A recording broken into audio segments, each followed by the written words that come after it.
Christians. I want to say a few things first.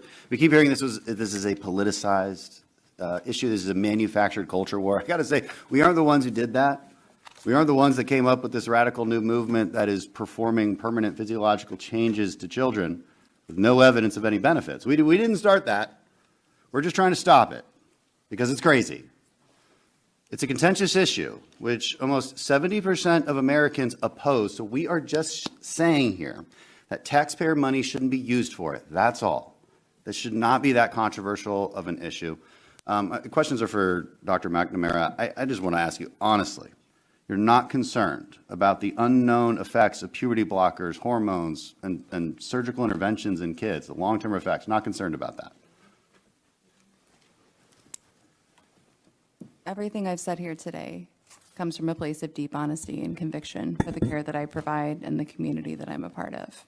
You've said that we've cherry-picked data. How do you mean that?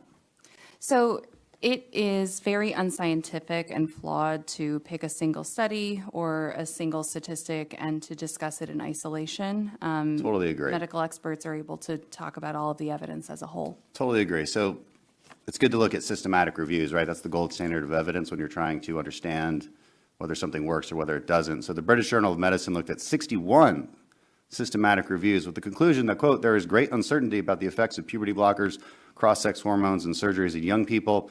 The Journal of Endocrine Society came up with the same conclusion, even the American Academy of Pediatrics. They all cite the lack of evidence. And so here's the thing. If you're doing a therapy and it's, temporary, whatever, fine, maybe let's try it. Let's see if it works. But when you're talking about permanent physiological changes, do you not agree, just from an ethical standpoint, that you might want extremely strong evidence of the benefits? And there is no systematic review that states that there is strong evidence of benefits.